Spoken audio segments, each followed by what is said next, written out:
আমাদের এই রাষ্ট্র পরিচালনা করেছে দুর্বৃত্ত আশ্রিত, দুর্বৃত্ত লালিত সরকার।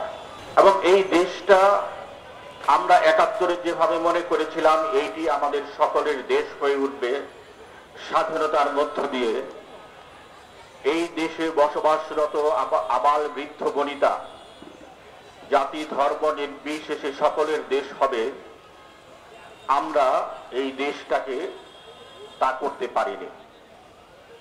৫৩ বছর পরেও এই দেশটি তা হয়ে ওঠেনি।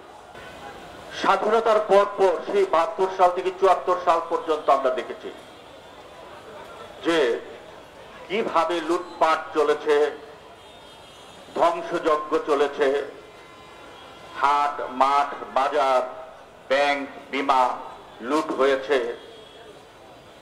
সেই সময়ের আওয়ামী লীগ সরকার এগুলো বন্ধ করতে পারে নাই।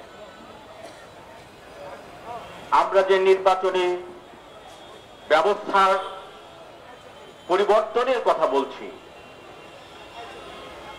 এর অর্থ হচ্ছে মানুষ তার পছন্দের মানুষকে ভোট দিতে পারবে, স্বাধীনভাবে ভোট দিতে পারবে।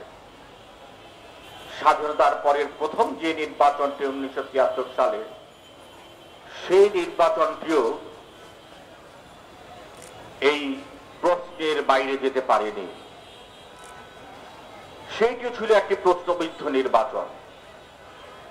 তাহলে এই যে দ্বাদশ জাতীয় সংসদ নির্বাচনের মধ্যে শুধু আমরা বলতে পারি মোটা দাগে তত্ত্বাবধায়ক সরকারের অধীনে, নির্দলীয় তত্ত্বাবধায়ক সরকারের অধীনে যেই নির্বাচন কয়েকটি এখানে অনুষ্ঠিত হয়েছে, সেখানে মানুষ নির্ভয়ে স্বাচ্ছন্দ্যে ভোট দেওয়ার সুযোগ পেয়েছে, এছাড়া কখনো পায়নি।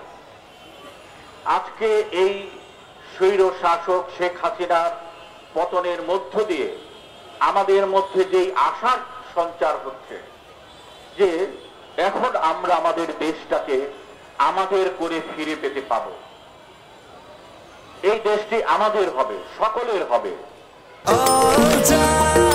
নিশ্চিন্তে খান স্বাস্থ্যকর অল টাইম পান, অল টাইম হেলদি লাইফ। কিন্তু এর নিশ্চয়তাটা আমরা এখনো পাচ্ছি না।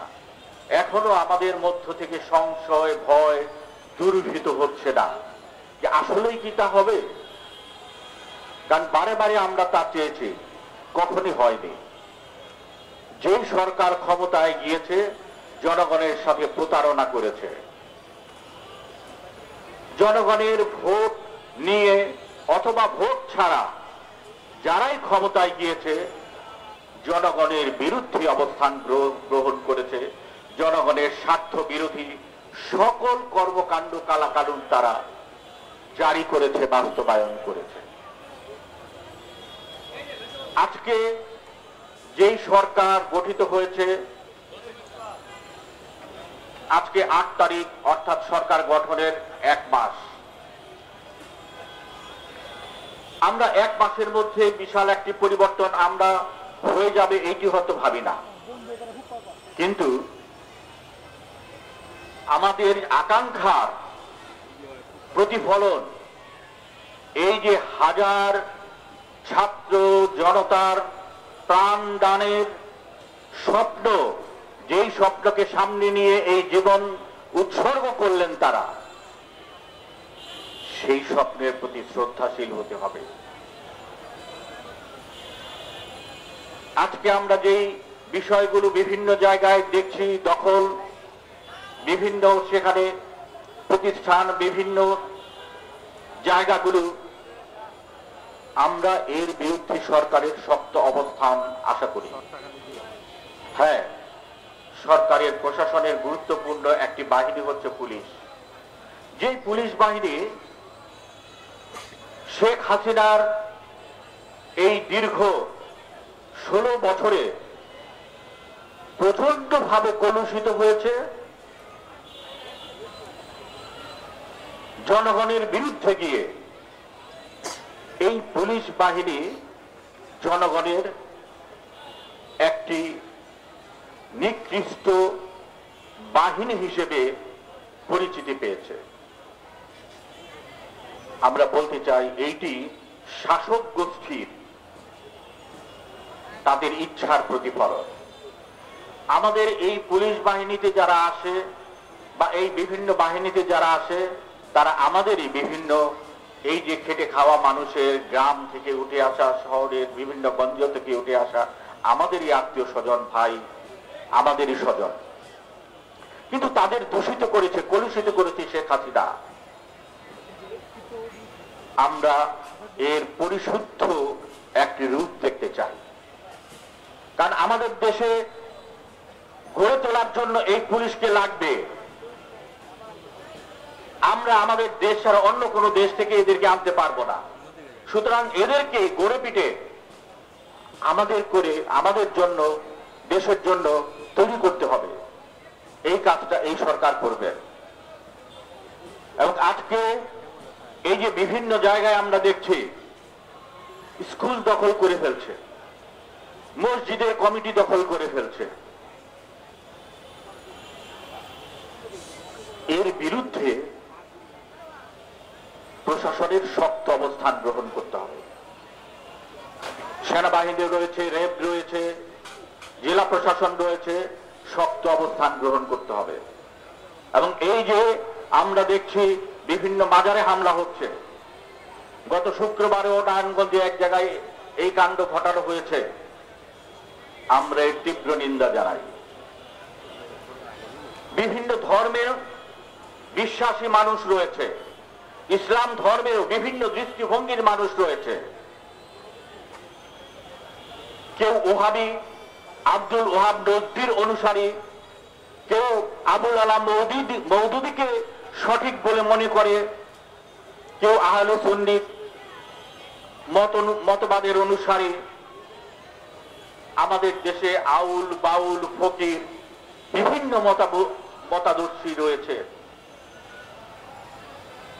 আমাদের দেশে একটি গোষ্ঠী রয়েছে যারা গানের মধ্য দিয়ে পরম সত্তার সাথে নিজেকে মিলিয়ে দিতে চায়। সুফিবাদী রয়েছে। প্রত্যেকের স্ব বিশ্বাস নিয়ে, ধর্ম নিয়ে তাদেরকে থাকতে দিতে হবে। এইটি সরকারকে নিশ্চিত করতে হবে। কোন একটি মত আরেকটি মতের ত্রুটি চেপে ধরবে, আমরা কখনোই এইটি সভ্য দেশে আমরা আকাঙ্ক্ষা করি না। আমরা সভ্য দেশের চিত্র আমরা এইটি মনে করি না। আমাদের মুক্তিযুদ্ধের আমাদের স্বপ্ন এবং আকাঙ্ক্ষা যেটি, সেইটি হচ্ছে সকল মতকে ধারণ করে সকল পথকে একসাথে মিলিয়ে একই স্রোতে অগ্রসর করে নেয়া। আমাদের বৈষম্য বিরোধী ছাত্র আন্দোলনের যে স্পিরিট যেটি, সেইটি তাই। আমরা বৈচিত্র্য নিয়ে আমাদের এই বাংলাদেশে আমরা বেঁচে থাকতে চাই, টিকে থাকতে চাই। হাজার বছরের আমাদের যে ঐতিহ্য, লোক সংস্কৃতির ঐতিহ্য, লোকায়ত ধর্ম থেকে আমাদের যে বিশ্বাসের উৎপত্তি, সকল কিছু নিয়ে আমাদের যে সংস্কৃতি, আমরা আমাদের সেই সংস্কৃতি নিয়ে আমরা সেখানে বেঁচে থাকতে চাই। এবং আমরা অবশ্যই আমাদের সংস্কৃতি রক্ষার জন্য যা যা করা প্রয়োজন, আমাদের ঐতিহ্য রক্ষা করার জন্য, আমাদের মুক্তিযুদ্ধকে রক্ষা করার জন্য যা যা করা প্রয়োজন সকলই আমরা করব। আমরা কিছুতেই মনে করি না যে এই নতুন সরকারের পরিবর্তনের মধ্য দিয়ে আমাদের লড়াই সংগ্রাম শেষ হয়ে গেছে। এটি কখনো কোনো দেশে বিশ্বে হয় নাই। বিপ্লবের পরে সংস্কৃতির যে বিপ্লব আন্দোলন, সেইটি হচ্ছে সবচেয়ে গুরুত্বপূর্ণ। আমাদের দেশে স্বাধীনতার পরে যেই কাজটি কখনোই হয়নি এবং পরবর্তীতে সময়ও হয়নি, সংস্কৃতির সেই পুনর্জাগরণ যদি ঘটানো না যায়, আমাদের মানুষের এই চিন্তার প্রতিফলন যদি সংস্কৃতির মধ্য দিয়ে জাগিয়ে তোলা না যায়, আমরা আমাদের দেশটাকে কোনোভাবেই কখনোই আমাদের করে পাব না। এইটি সবসময় দুর্বৃত্তদের কবলে থাকবে, সবসময় শাসকদের শোষকদের কবলে থাকবে। এই দেশটা কখনো মানুষের হবে না, আপামর জনগণের হবে না। তাই আমরা আজকের এই আয়োজনে আমরা ত্বকী হত্যার বিচার চাই, সাগর রনি হত্যার বিচার চাই, তনু হত্যার বিচার চাই, নারায়ণগঞ্জে সংগঠিত এই যে আশিক, চঞ্চল, বুলু, মিঠু সহ ওসমান পরিবার দ্বারা যারা নিহত হয়েছে সকলের হত্যার বিচার চাই। 7 বছর আগে আমাদের এই লিংক রোডে শাহরিয়ার সূত্র প্রাণ হারিয়েছিল, আমরা তার হত্যারও বিচার চাই আজকের এই দিনে। আমরা এই বিচারের মধ্য দিয়ে আমরা আশা করি এই সরকার তার চরিত্রের প্রকাশ ঘটাবে, উন্মোচন আমরা দেখতে পাবো আসলেই এইটি আমাদের আকাঙ্ক্ষার সরকার, মানুষের সরকার, এইটি জনবান্ধব সরকার কি না। বিচার ব্যবস্থার স্বাধীনতা এই সরকার দ্বারা সম্ভব কিনা আমরা এসবের মধ্য দিয়েই আমরা সেখানে বুঝতে পারবো। আমরা আশাবাদী হতে চাই যে এই সরকার অবশ্যই তা করবে। সকলকে অভিনন্দন।